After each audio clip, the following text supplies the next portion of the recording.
It's a Mailbag Monday with questions about a new arena, the ideal style of play, Sam Jones, and superstitions all right now on the Locked On Celtics podcast.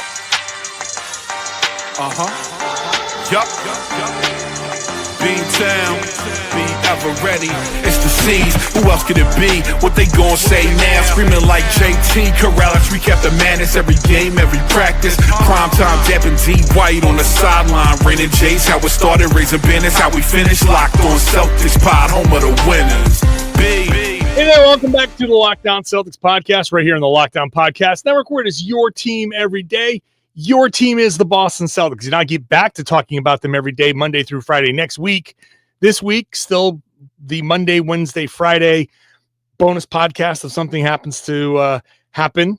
It's, September's generally quiet, but you never know when something can happen. So make sure you're subscribed wherever you get your podcast. Watch the show on YouTube. Get into the comment section. Share your thoughts with your fellow Celtics fans and with me. I'm John Karalis, beat writer covering the Celtics for Boston Sports Journal. I've done a version of this job for about 20 years now. I've also written a couple of books about the team. Today's show is brought to you by Monarch Money. Take control of your finances with Monarch Money. Use the code LOCKEDONNBA at monarchmoney.com for 50% off your first year. It's a Monday in the off season, and we do Mailbag Mondays. You can submit your questions at johnkaralis.com/mailbag, johnkaralis.com/mailbag. That's the only way I'm getting questions, so please do that. And I answer them during this downtime every Monday because there's no game or anything to get in the way. But during the course of the season, I will do mailbags. They just won't always be on a Monday. So let's just dive in. Later on, we'll get into fun questions like superstitions, a little history lesson with Sam Jones. We'll get into the bench lineup in the second segment, the ideal style of play. We're going to start off with Marty, who asks, I saw the Globe story about the Celtics maybe looking for a place to build a new arena. Is that really a possibility? I've talked about it a lot. The Globe has a story out, I don't know what came out Saturday, about the Celtics basically, speculating, could they find a new arena? Could they be looking for a new arena? So let's start with this. The Boston Globe and the Boston Celtics are like this. They are just super tight. So I don't think the Globe would just throw out the speculation without some kind of like, hey, this could happen. Could it happen? Yes, it could happen. And I encourage the team. I've talked about this a million times on this podcast. The team needs another revenue source if they're going to compete with the biggest of the franchises in the NBA. And I'm talking about Golden State Warriors, LA Clippers, New York Knicks, LA Lakers to a degree, but the Lakers don't own their building, but it kind of doesn't matter with the Lakers. They're a little bit of a different animal. But these other teams that can print their own money, they can kind of extend their windows a little bit. I know it's the second apron era, and this is supposed to be like a lot of this money is taken out of it in a way, but you want to be able to not have a financial kind of detriment to building your team. There are basketball penalties, and those are real. We heard Brad Stevens talk about how real they are, and that's going to depress how much money is spent. But there's no doubt that the teams that can print their own money because they own the venue and they not only have Celtics games, but they could have a WNBA team play there. They have all, concerts come through and, other things, other sports, big three, WWE, boxing, all these things that draw big crowds. So that is something that the Celtics should absolutely look into. But as I've said, couple of major roadblocks. Number one, it is almost impossible politically to get something like this done. Number two, it is so expensive to get this done that I question this new ownership group's political chops to come into Boston and be like, yeah, man, we want to build this new arena. We're looking at all these different spots. No problem, right? And all the politicians are like, oh, no problem. There's a problem with that because, as I've said before, if the Crafts couldn't build their soccer stadium in Boston without a major protracted fight, I don't understand how the Celtics will get their thing done without some sort of major protracted fight. There are regulatory things that you have to clear. There's all sorts of things that you have to clear. Red tape to get something like this done in Boston is incredible. And there are people who know what they're doing in the ownership group, but it doesn't mean that this group has the political kind of cachet to get this done. And the money is so incredibly high. Like, I can't imagine this being done for less than $1 billion. You're paying $7 billion for the team. And as I've said before, I don't even know who is completely involved in all of it. There's a set of owners that are going to make up the board, but there are other people, and there's a lot of people involved to get this sale, just to get this thing done. It's taken forever to close this deal. You're going to tell me that these guys suddenly have an extra $1 billion hanging around to go? First of all the money that it's going to take to get through the regulatory stuff, palms that need to be greased, the all of the permitting, hundreds of thousands of dollars to just get just to get the paper done, and then to go clear, because whatever they get, they're going to have to clear the land and then build. It is so, I have a hard time believing that this gets done in short order. Maybe it does. And I hope it does, because look, I'm not married to this building. I grew up with the Celtics, and the old garden is gone. That's gone. And yeah, the spot where they play, that used to be the parking lot. So it's just, there's no like, oh, they have to play here. It doesn't matter to me anymore. If you give fans an awesome building, they will appreciate the awesome building. But the question is where. And so the first thing I want to say is Suffolk Downs is mentioned. I think it's mentioned just because you've got to mention Suffolk Downs in all of these discussions. If they build the arena at Suffolk Downs, then we should riot in the streets, protest. Like, I know there are much bigger things in the world to protest, but I'm just kind of making a joke. This would be the worst possible decision. Do not make this thing happen at Suffolk Downs. Even if that's the easiest place to make it happen, do not put the arena at Suffolk Downs. For the love of God, do not do that. Other places that they mentioned, though, are interesting. I think the most likely, but also the most difficult, would be in Everett. I think it's just across the water. You can kind of see the plot of land from the current garden, so that's how close it is. But it's a former, industrial kind of like electric. There's a lot of stuff that's probably like toxic and very difficult to clean. They would have to get rid of all of that stuff. That would be very difficult. But I also see the connection between the Encore Casino, and they would probably be very on board, because the Encore is already a sponsor of the Celtics. If the Celtics and Encore got together and were able to put an arena there, like maybe that's how you get that $1 billion. And the Celtics say, hey, look, we'll split everything with you, Encore. And now you've got Vegas money. I think if they split the costs, it's better than the deal that they have now, where they're just paying rent. And the Celtics get all the money from everything Celtics, and half the money from everything else. And Encore gets to be like, hey, now we get a place for Bruno Mars to come in and Encore Casino. And like you can have your concerts here. The one thing I have to stress is do not think that the Jacobs family is just going to sit there and be like, oh man, that sucks that they're going to build another building there. The Jacobs family stands to lose a lot. All of a sudden there's competition in Boston for all of these concerts. You know, if Dua Lipa's coming to town, like she's got a concert here like next week. Now there's competition.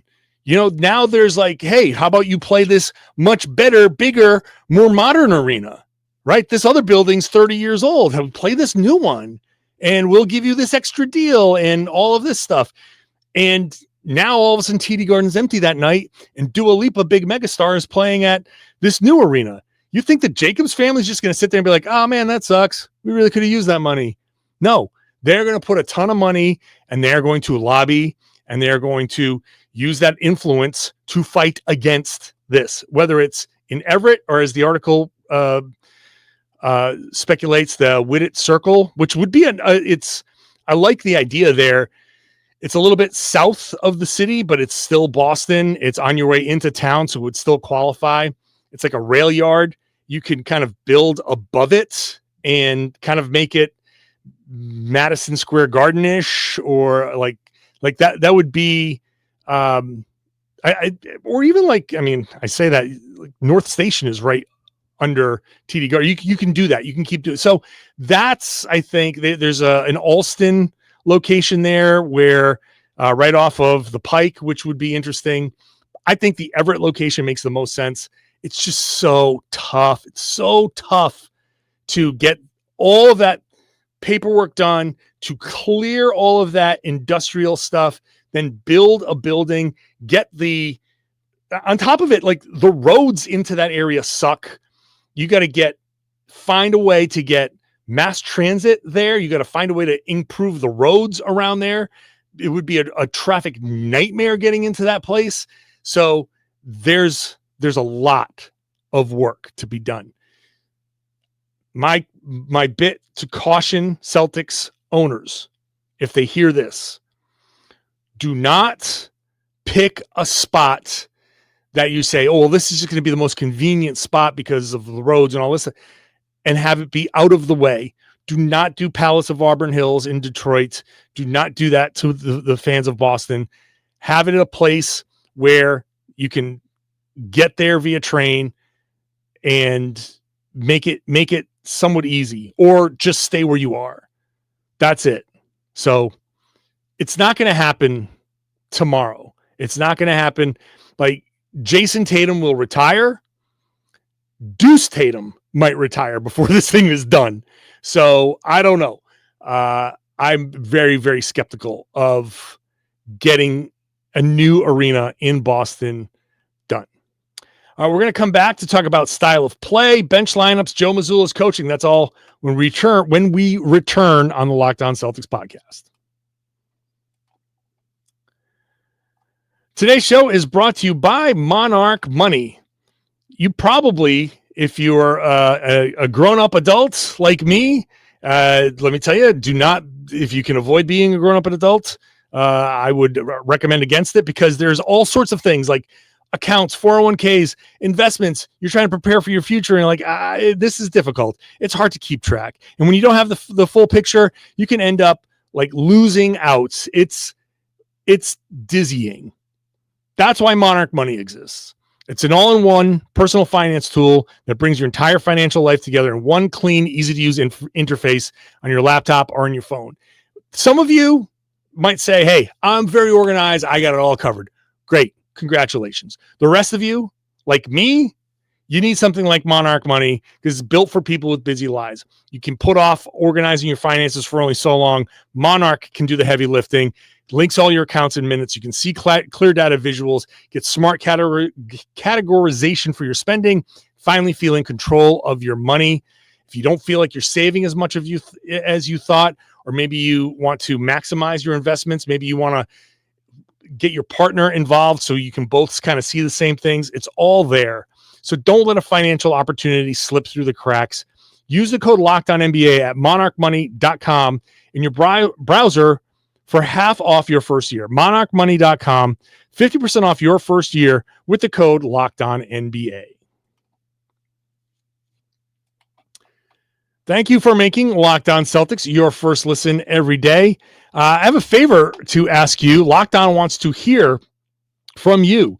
They have a new survey that is trying to figure out what you like about our podcast. So this is your chance to tell us everything, what you like, what you don't, things about our advertising, everything that you have maybe emailed me about, hit me up on social media about.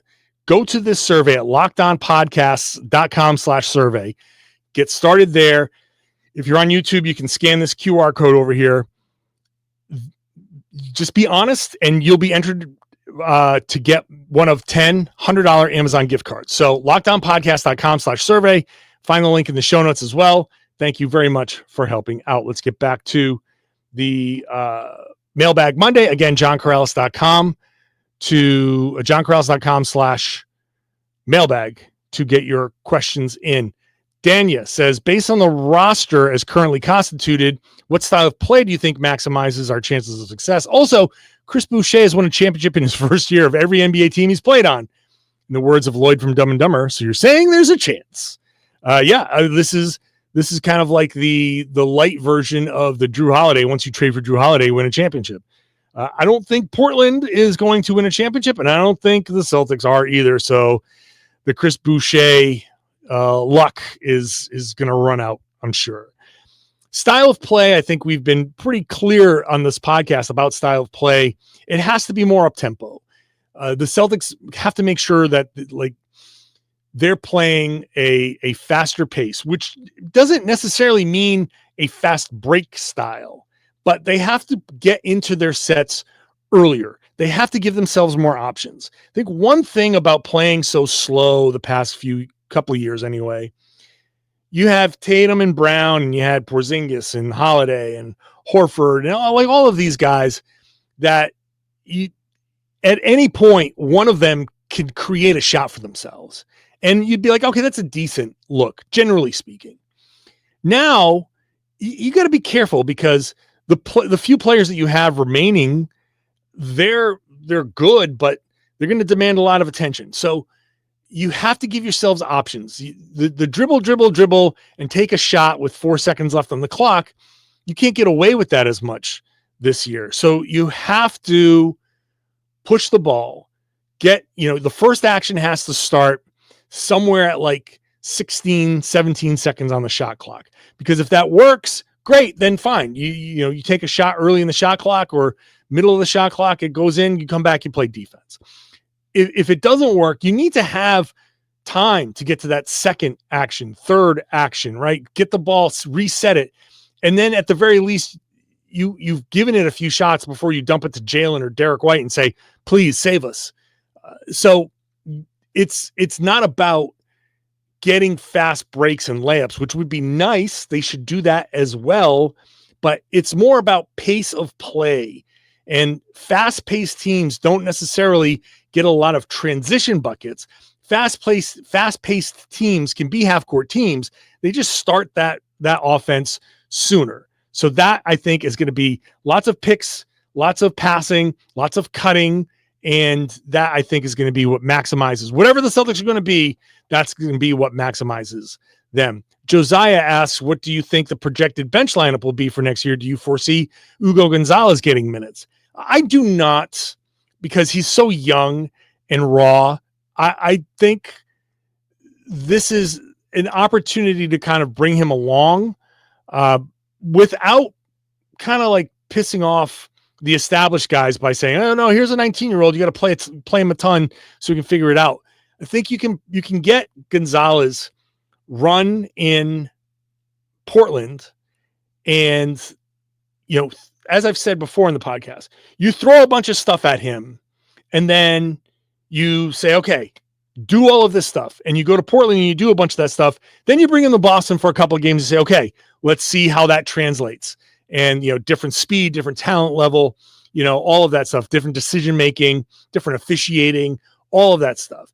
You get it in practice, you go to the G League and it works a certain way. Then you come to the NBA and okay, let's see if you can replicate that under these circumstances. And then you fail. Invariably, he will fail. And then you say, great, you failed at this. This is what you need to work on. If he's good at certain things, he's great. It'd be nice if he just walks in and is great right away, but I doubt it. He has to figure things out.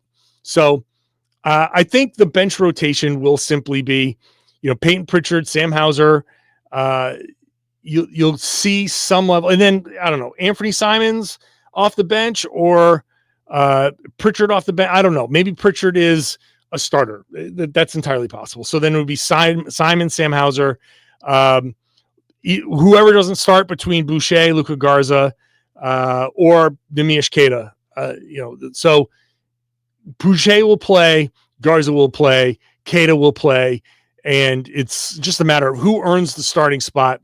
But you'll have a couple of bigs off the bench for sure. And then Baylor Shireman is going to get his run. So that right there is you're looking at 9, 10 guys. They're going to see what Josh Minot has. They're going to run out of minutes at some point, and I'll do a whole minutes breakdown once the preseason hits and we get a little sense of I don't want to go too crazy, but we'll do a minutes breakdown as we get closer. But it's going to be the Simons, Pritchard, one of those guys, Hauser, Shireman's going to get plenty of opportunity. One of those bigs, at least two of those bigs. So we're at 4, 5, and then you throw Minot in there. You throw the potential for Jordan Walsh in there. We forget about Xavier Tillman. Xavier Tillman, he is, no pun intended, an X factor here because he's been so hurt that we've kind of forgotten about him. If he's healthy, if his knee's okay, there could be something there. So I don't want to forget about Xavier Tillman, but the bench rotation is going to be that's something that we're going to have to figure out, which brings us to a question about this upcoming season and Joe Mazzulla's coaching, which we'll get to when I come back. Today's show is brought to you by FanDuel. NFL season is right around the corner. FanDuel is making sure you are ready for kickoff with a can't-miss offer. This is one of the best offers I've seen on FanDuel. Just bet $5.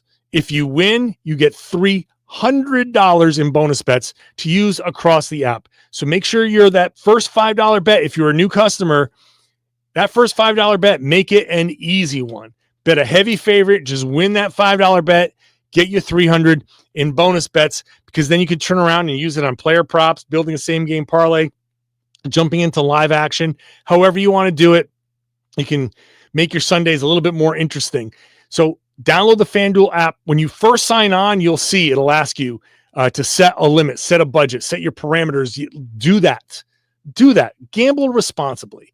I have no problem if you want to spend your hard-earned disposable income on placing a few bets, but set your limit just in case, just in case. And then when you hit it, boom, you just wait till the next time and then you pick it right back up. Very easy. And if you win that first $5 bet, you'll have $300 in bonus bets to play with anyway. So download that app, visit FanDuel.com to get started. That's FanDuel.com to place your first $5 bet.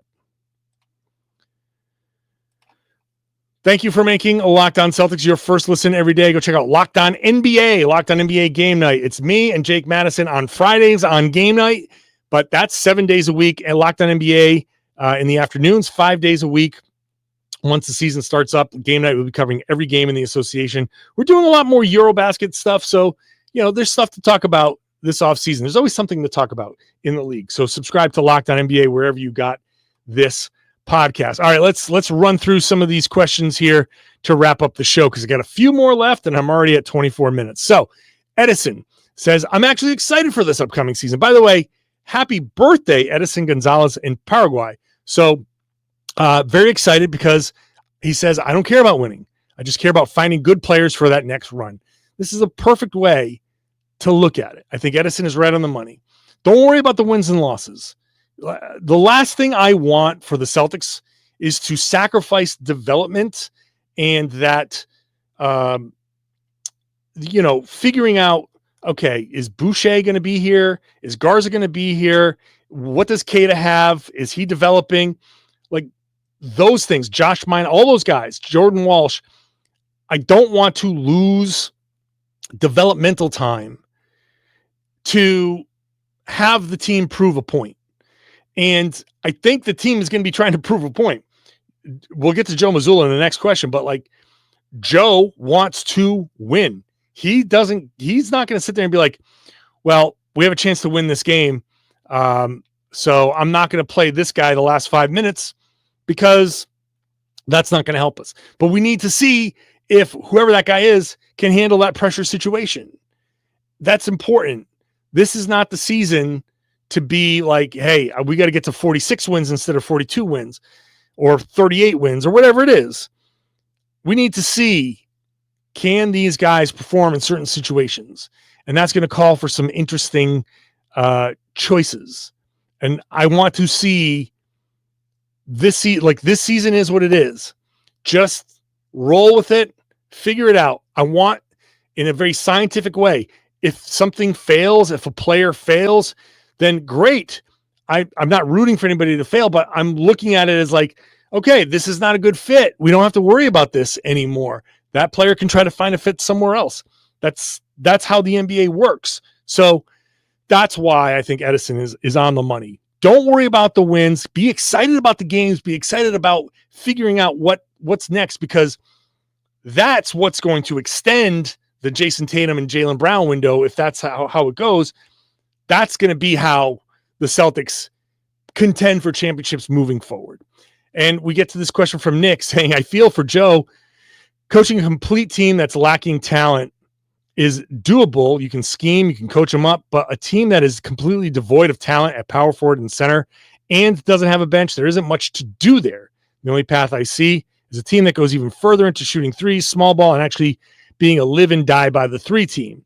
So, and makes a good point. Nick makes a good point saying it'll only play into lazy narratives, which I disagree that they're going to have to lean into the threes. I think they do have to. They have to live by the Mazzulla ball principle, which is take the best shot available, and just hoisting 45 3-pointers is not good. You know, we saw that against the Knicks game 1. You don't just run down and hoist. That's, even though some of those are good looks, you have to be aware, like, what's the situation call for? And in certain situations, they call for, hey, drive it, drive and pull up, drive and cut, dish, give me something else, run something else. And so I think, having listened to Joe Mazzulla for the past few years, I feel like the 3-pointers were an emphasis in the way that those were the best shots, and the players taking them made them good shots. The Celtics don't have those same players anymore, so those aren't going to be the same kind of shots. And sometimes some of those guys just, okay, you're going to be run off the line? Fine, I'll attack. And if there's a nice open 15-footer, take it and make it, and let's move on. And then it's going to soften up the defense, and then you can, start cutting behind it and all that other stuff. So I think Joe can coach this team up, and I think that they don't have to lean completely on threes. It's more about the cutting. It's more about playing fast. So that's where I think. But look, I feel for Joe too. But you know what? This was always going to be part of the challenge. You come in, you get a ready-made winner, you win a championship.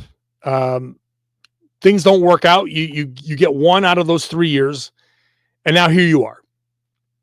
Every coach worth his salt has had to go through this kind of upcoming year. And Joe's going to learn some things. Joe's going to coach his way through some things. He's going to make some mistakes. So I'm sure he sees this as a challenge that's going to be worthwhile, and it'll make him a better coach ultimately. Angelo says, a big hypothetical question that could be fun. Which duo of Celtics greats do you think work better on a team? Paul Pierce and Jayson Tatum, Paul Pierce and Jaylen Brown, KG and Tatum, or KG and Brown? Well, I'm going to say it's KG and Tatum because Tatum is the closest thing to Paul Pierce, and KG and Pierce worked really nice. And I think KG defensively with Tatum and his length, that would really work well. And I think KG's intensity would be good for Tatum. I think KG and Jaylen Brown, that intensity would be good, but it could be volatile. And it could be, there's the potential for it to kind of like maybe not work as well as we think. I like the KG and Tatum. I would love to have seen prime KG and Jayson Tatum play together. That would be amazing because they're like the same size practically. Tatum's only a little smaller and he's got a hell of a reach. So I think that would be a great team on both ends. So KG and Tatum is the answer. Kirk says, I heard his name recently. Where does Sam Jones rate with the all-time greats at his position, in your opinion? Number of championships, not an issue. Only Russell has more.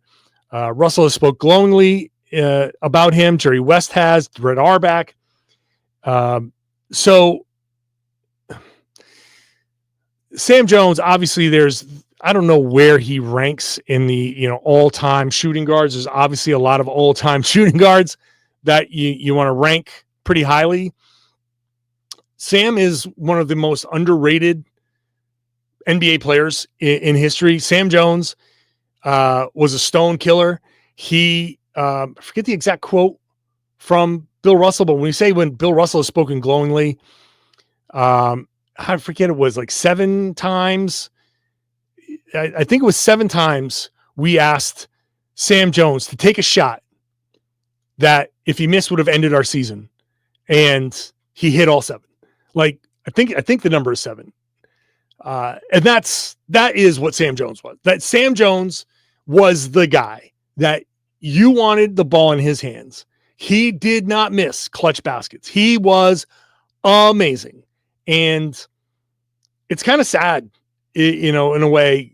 I will preach the gospel of Sam Jones anytime I get the opportunity to, because in a franchise where it's Russell and Bird and the big 3 with McHale and Parrish and a new big 3 with KG, Pierce, and Ray, and now Tatum and Brown, and you still, and obviously Havlicek and Heinsohn and Kuzi, and people, it's easy to forget because Sam kind of did his job and faded away a little bit. Kuzi stuck around. Kuzi did broadcast. Heinsohn obviously was a broadcasting legend, was a coach. Casey Jones came back and coached. So you go, oh, he was the coach. Oh yeah, he played. Oh yeah, he was like Marcus Smart before Marcus Smart. All of these things kind of come together. And Sam Jones kind of just is like, he was quiet. He did his job. He did his job as well as anybody.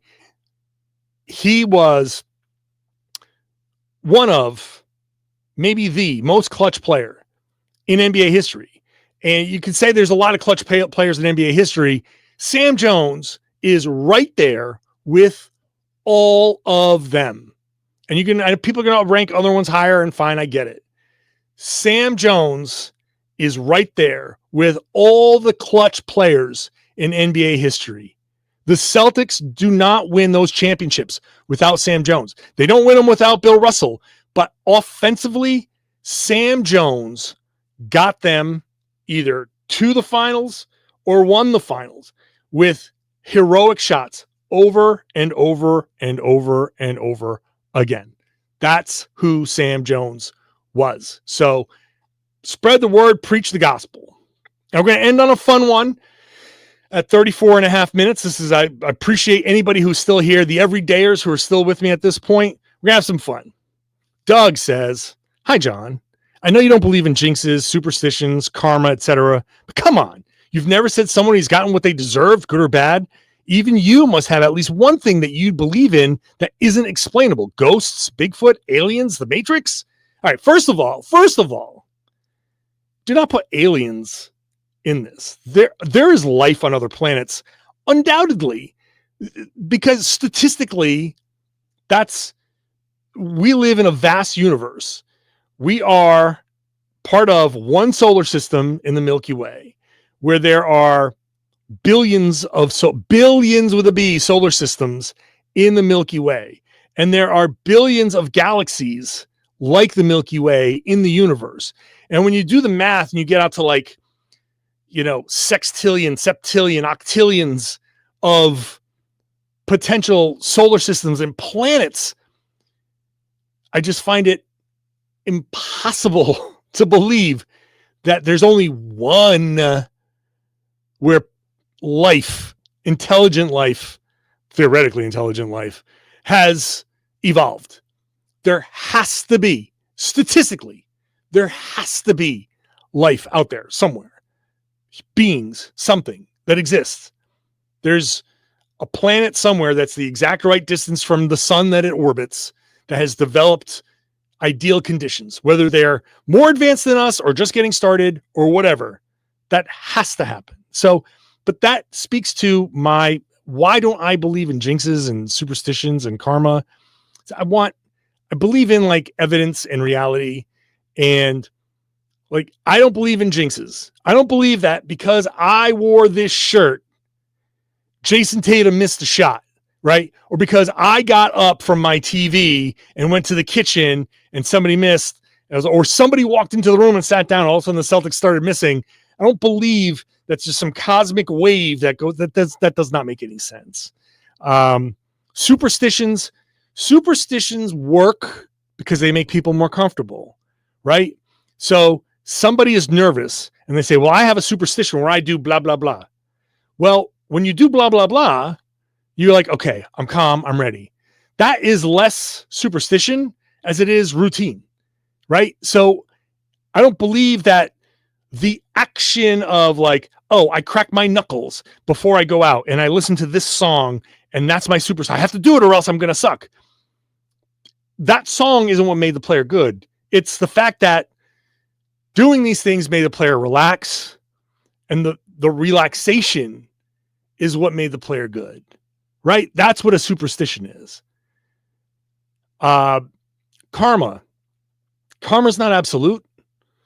I do believe in people, like if something bad happens to a bad person, like, oh, that person deserved that.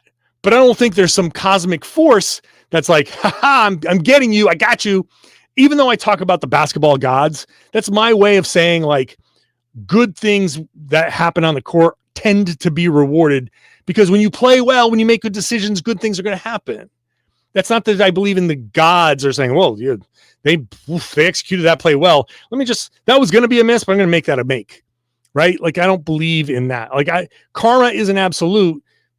Good things happen to bad people, right? And like, what we conceive of as good is different. My idea of what's good is not yours. And that, like, it may be for some of you, but some of you it's not. I'm not going to get into politics, but I will say that in my social media, when I share certain things, I get plenty of blowback. And these people are going to say, well, that's not good. This is good. This is what I think is good. And their idea of good is different than mine. So how does that affect karma? Whose belief system are we going by? Because they're going to say karma is one thing, and I'm going to say karma is another. This is why I don't believe in that stuff. I don't believe in ghosts, even though I got scared to death by, about ghosts when I was a kid. I don't believe in that stuff. That's why I just don't. I think the world is what it is, and I'm going to leave it at that, but I certainly can get much, much deeper into that.